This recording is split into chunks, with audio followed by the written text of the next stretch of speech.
Okay, so the first thing for me is that the script really needs to establish the host's voice as the primary engine of the narrative. Right, instead of just handing that authority over to external source. Exactly. That's what jumped out at me right away. In the opening pages, there's just so much enthusiastic deferral going on. Yeah, the writer spends a lot of time praising that YouTube channel. What would you meme? A lot of time, calling the work excellent, grounded, wise. I think biblical was in there too. It was. And then, right after all that praise, the script pivots and the host says, I want to show you that video. And the note says the clip is 12 minutes long. 12 minutes? That is a massive structural risk. It's huge. You're basically telling your audience, this other person, they explain it so much better than I do, so let's just watch them for a while. You've effectively quit your job as the host. Right. You've shifted the whole genre. It's not a video essay anymore. It's a reaction video. And there's a huge difference in authority there. A reaction is passive. An analysis is active. You're supposed to be the one who has already synthesized the information. It just eludes confidence. I'm sitting there as a listener thinking, well, why aren't I just watching the other channel then? You become an aggregator, not an analyst. And it happens again later with the whole Wolfie section, right? Where the host is just reading charts made by someone else. Yeah, it's the same pattern. You're hype man for other people's research, not a peer. So, what's the fix? I think the suggestion is pretty clear. You have to shift from just broadcasting the material to actually synthesize. Yes, the host needs to absorb those ideas from what would you meme, anomaly overload, plausible deniability, and then present them in their own voice. You can still use the clips, of course. Oh yeah, clips are great, but they need to be short. 10, 15 seconds, maybe 20 max. They have to be the evidence for the point you just made. Not the explanation itself. You are the filter, not the projector. So let's workshop. The script right now says, I want to show you that video. Here is What Would You Meme's video. It's a total handoff. It's weak. A much stronger way to frame it would be something like, the channel What Would You Meme identifies the technique they call anomaly overload. Let's break down how Owens uses this in the Charlie Kirk case. See the difference? In that version, you're the expert. You're giving credit, which is important, but you are the one controlling the narrative. You're holding the pointer at the chalkboard. Exactly. And the same thing applies to the charts later. Instead of, let's read through Wolfie's charts, you summarize the impact. Something like, researcher Wolfie documented over 50 distinct entities Owens has accused. This volume is the tactic. Yes, that makes you the interpreter of the data, not just the person reading the list. It changes the whole dynamic. It makes the host an authority. But speaking of authority, that brings us to the tone of the piece. Yeah, that's the second big point. To really maximize the persuasive impact of an analytical expose like this, the language has to stay, clinical and objective. Rather than just getting bogged down in personal attacks. This was really jarring to me. The script's goal is to expose deceptive tactics, right? So it's using these high-level, almost academic ideas. Sophisticated stuff like gaslighting and victimhood claiming. But then woven right into that, you get phrases like dingbat crowd, sycophants, and constantly calling the subject candy. It's a severe tonal whiplash. You can't ask your audience to see you as a serious analyst in one breath and then a schoolyard bully in the next. It shifts the genre from investigative report to hit piece. And that really matters, depending on who the video is for. Right. If it's for people who already hate her, then sure, the insults are red meat. They'll love it. But the framing suggests it's for people on the fence, people who might find her compelling but are open to being persuaded that she's manipulative. And if you're that person, and you hear the host call the audience dingbats, you just put up a wall. Instantly, you stop listening to the logic because you're reacting to the insult. It lets the viewer dismiss all the valid points as just bias. So the suggestion here is to adopt a different persona. Be the investigative journalist or the clinical psychologist. Let the evidence be the indictment, not your adjectives. Okay, so let's get specific. The phrase dingbat crowd, it has to go. You could replace it with something like highly impressionable demographic or her devoted following. It says the same thing, really, that they're not thinking critical, but it's analytical. It focuses on the behavior, not just a raw insult. And what about sycophants gaslight us?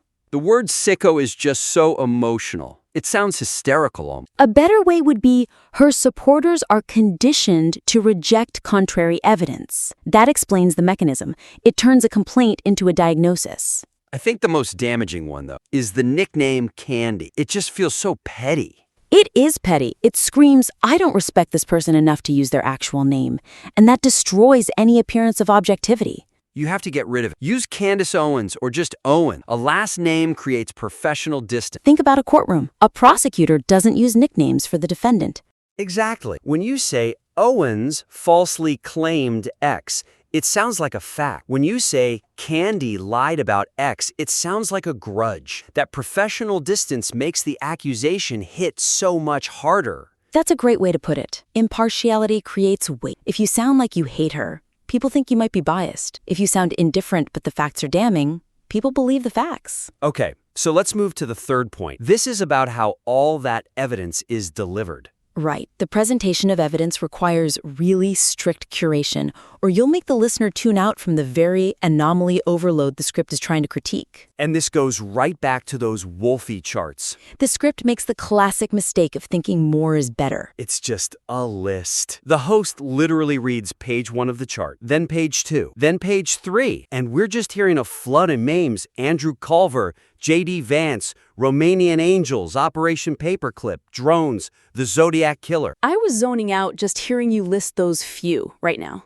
And there are pages more. So the weakness is this evidence overload. By the time you get to page 4, the absurdity of any single one of those claims is just lost in the noise. Your brain just shuts down. You stop processing it. It's ironic, really. The host is using the exact same tactic they're accusing Owens of using. Flooding the zone, it just becomes white noise. It's the difference between data and information.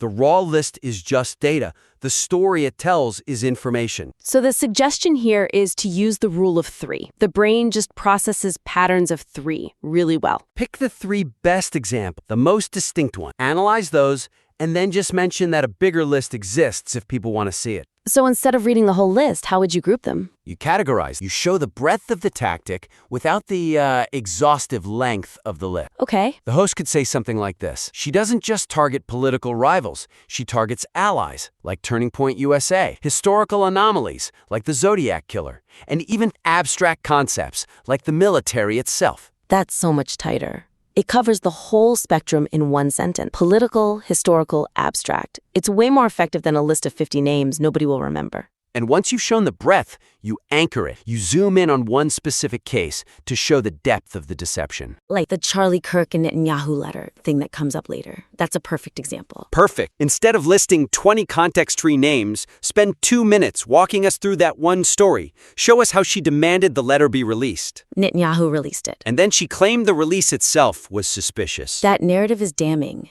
It shows her moving the goalpost in real time. That's persuasive. Reading a list is just boring. You're letting the audience follow the logic. It's evidence, not just a keyword. It respects the listener. Okay, now for our final point, which might be the most crucial. It's about the end of the script.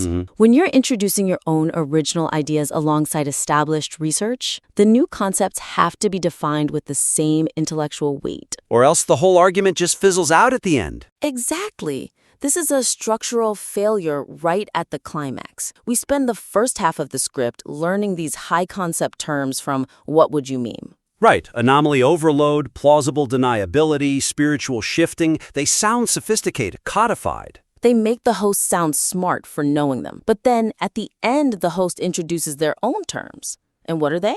The blame game and lie, lie, lie. It's such a massive drop in quality.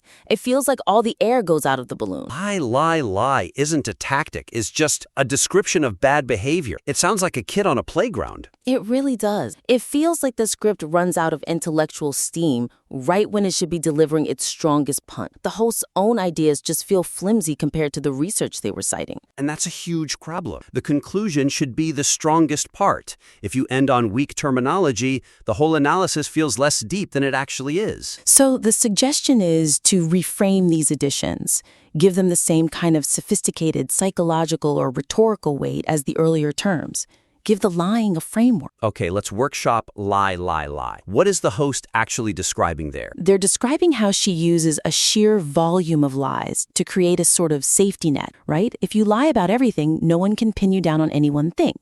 Too many fires to put out. Right. That's a specific mechanism. So let's rename lie, lie, lie to something like the saturation effect. Ooh, I like that. It sounds much more authoritative. You can explain it as creating a safety net of falsehoods where the sheer volume prevents the successful debunking of any single claim. It saturates the discourse so that truth becomes irrelevant. Yes, that sounds like a diagnosis from a political science journal. It fits right next to anomaly overload. Okay, now what about the blame game? The script mentions her fights with Frank Turk and Allie Beth Stuck. Right, how she reframes any defense of them as a personal attack on her. The blame game is way too generic. So let's reframe it as externalizing culpability. Externalizing culpability. That's strong. And you use that specific example to show it in action. The host says she reframes legitimate criticism as persecution, thereby externalizing culpability and weaponizing her own defense. It turns a complaint about her personality into an analysis of her strategy. And suddenly, the host's original contribution, the saturation effect, and externalizing culpability, they stand shoulder to shoulder with the borrowed concepts. The whole script feels cohesive, it starts smart, and it ends smart. It validates the host's authority. By using precise language, you're telling the audience, I haven't just watched her, I've studied her method. And that's the promise from the beginning. Okay, so to recap, 4 main areas for improvement here. First, claim that narrative authority. Synthesize your sources. Don't just play long clips of them. You're the filter, not the projector. Right. Second, clean up the tone. Get rid of the dingbat insults and the candy nickname. Adopt that clinical investigative persona to make your points feel undeniable. Third, curate your evidence. Use the rule of 3. Don't read that whole Wolfie list. Categorize it, then zoom in on one strong story to prove the pattern without drowning your audience. Yeah. And finally, elevate the conclusion. Rename lie, lie, lie to the saturation effect and the blame game to externalizing culpability. Make sure your own ideas are just as sophisticated as the ones you're citing. Absolutely. We would love to see how these changes affect the pacing and authority of the final video. We'd invite you to try rewriting that Wolfie section and renaming those final tactics. And then please submit the new draft for a second look. Thanks for listening to The Critique.